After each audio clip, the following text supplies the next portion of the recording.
Imagine a river running black. Not with mud or silt, but with the ink from countless books, their pages dissolving in the current. This isn't a scene from a fantasy novel. It's a chilling account from history, describing the destruction of one of the greatest centers of learning the world has ever known. In 1258, the Mongol army, led by Hulagu Khan, sacked the city of Baghdad, and in doing so, they torched the House of Wisdom. This single act of destruction didn't just burn a library. It signaled the violent end of an entire golden age. Today, we're journeying back to a time when Baghdad was the intellectual capital of the world, a beacon of science, mathematics, and philosophy. We'll explore what the House of Wisdom truly was, witness its tragic downfall, and understand why its loss was a catastrophe that reshaped the course of human knowledge forever. This is the story of the fall of a golden age, and it's a story that holds powerful lessons for us even today. So, what exactly was this legendary House of Wisdom, or Beit al-Hikmah*?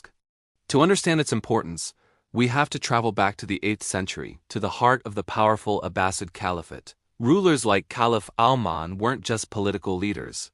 They were passionate patrons of knowledge. They envisioned Baghdad not just as a capital city, but as the world's brain. The House of Wisdom was the crown jewel of this vision. It began as a private library for the Caliph, but quickly evolved into something much more. It became a massive translation center, a bustling research institute, and a vibrant academy that drew the brightest minds from across the known world. Scholars, Arabs, Persians, Christians, Jews, and others converged in Baghdad, united by a single purpose: to gather, translate, and build upon all the world's knowledge. Imagine walking through its halls. In one corner, you might see scholars painstakingly translating the philosophical works of Aristotle and Plato from Greek into Arabic, saving them from being lost in Europe's dark ages.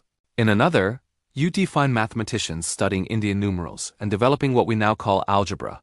The very word itself comes from the title of a book, Kitab al-Jabr *, written by the House of Wisdom's own scholar, al-Khwarizmi. This was the place where astronomy was revolutionized, where doctors documented medical procedures with astonishing precision, and where engineers designed ingenious mechanical devices. It wasn't just a building full of books. It was a living, breathing ecosystem of ideas. It was the world's first true international scientific research center, a place where knowledge was not only preserved, but actively created. For nearly 500 years, the House of Wisdom ensured that Baghdad was, without exaggeration, the most advanced city on earth, but this golden era was about to face an unstoppable force from the east. The year is 1258. The Mongol Empire, a relentless and seemingly invincible force, has swept across Asia and is now at the gates of Baghdad. At its head is Hulagu Khan, a grandson of the legendary Genghis Khan, with an army that had left a trail of conquered cities in its wake. Baghdad at this time was a shadow of its former glory, weakened by internal strife, but it was still one of the richest and most culturally significant cities in the world. Its walls had stood for centuries, protecting a population of nearly 1 million people, including thousands of scholars, poets, and artisans who thrived under the patronage of the Caliph. Hulagu Khan demanded the city's surrender. The Caliph, al-Mustasim, trapped between arrogance and fear, made a fatal miscalculation. He refused, perhaps believing the city's defenses were impregnable or that other Islamic powers would come to his aid. They did not. The Mongol siege was swift and brutal. Using advanced siege weaponry and engineering techniques, they bombarded the city's defenses for weeks. Finally, on February 10, 1258, the walls were breached, and the Mongol army poured into the city. What followed was a week of unimaginable horror. The city was systematically plundered and destroyed. Chroniclers of the time describe a massacre so vast that the streets ran red with blood. The city's magnificent mosques, palaces, hospitals, and gardens were all set ablaze. And at the heart of this destruction was the House of Wisdom. The Mongols, with little regard for the knowledge contained within its walls, stormed the great library. Countless manuscripts, the product of 5 centuries of tireless scholarship, were either burned or, as the famous account tells us, thrown into the Tigris River. The story goes that the river ran black from the ink of the destroyed books for days, and red from the blood of the scholars who were slaughtered alongside their life's work. While this account may be poetic hyperbole, it captures the sheer scale of the cultural devastation. Imagine centuries of breakthroughs in medicine, astronomy, mathematics, and philosophy all gone, turned to ash or dissolved in the water. The sack of Baghdad and the destruction of the House of Wisdom wasn't just the end of a city. It was the end of an era. The intellectual heart of the Islamic world had been ripped out, and the light of its golden age was extinguished. So why does the destruction of a library that happened nearly 800 years ago still matter so much today? Because the loss of the House of Wisdom wasn't just about burned books. It represented the collapse of an entire intellectual ecosystem that had led the world for half a millennium. Think about the knowledge that was lost forever. We know of countless texts that were referenced by surviving works, but the original manuscripts themselves are gone. How many scientific theories, mathematical proofs, philosophical arguments, or epic poems were erased from history in that single week of fire and fury? We will never know. It's a gaping hole in our collective human story. The fall of Baghdad marked the definitive end of the Islamic Golden Age. Before 1258, the Middle East was the undisputed global center for innovation and learning. After 1258, the region was thrown into a period of political chaos and decline. The center of intellectual gravity began a slow, centuries-long shift towards Europe. The very engine of progress that had driven humanity forward was shattered. It's a chilling reminder of how fragile civilization and its achievements can be. We often think of knowledge as something permanent, but the story of Baghdad shows us that it can be wiped out in an instant. It depends on stability, on patronage, and on a society that values learning. When that society is destroyed, its knowledge can be destroyed with it.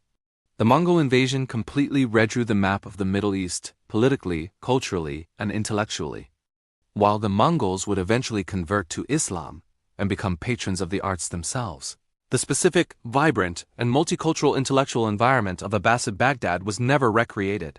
The world had lost its center of gravity, and it would take centuries to find a new one. The burning of the House of Wisdom is a scar on the history of human progress, a permanent reminder of what can be lost when ignorance and violence triumph over wisdom and curiosity. But is the story all tragedy and loss? Not entirely. The legacy of the House of Wisdom is complex, and even in its destruction, there are lessons and glimmers of hope that resonate to this day. First, not all was lost. For centuries before its fall, the House of Wisdom had been a hub of translation, and its knowledge had not remained confined within Baghdad's walls. Arabic translations of Greek classics and original Arab and Persian works on science and medicine had already traveled far and wide. They had made their way into Islamic Spain and Sicily, and from there, they were being translated into Latin. This flow of knowledge into Europe helped plant the seeds for the Renaissance. When European scholars began rediscovering the works of Aristotle or studying the advanced mathematics and medicine from the Islamic world, they were often reading texts that had been studied and expanded upon by the scholars of the House of Wisdom. So in a way, the spirit of Baghdad lived on, helping to spark Europe's own golden age. The torch of knowledge had been passed, even as its original flame was extinguished.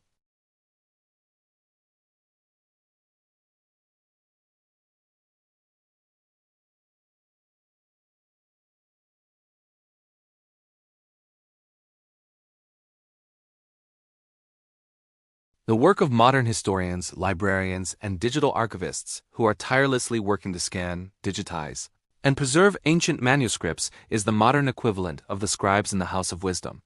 They are fighting to ensure that a tragedy on this scale can never happen again. The key takeaway from this entire saga is a stark one. When we allow centers of culture, science, and learning to be destroyed, we as a species lose a fundamental part of ourselves. The burning of the House of Wisdom was not just an attack on Baghdad. It was an attack on humanity's shared intellectual heritage. It stands as a monument to lost potential and a warning that the preservation of knowledge is a sacred responsibility.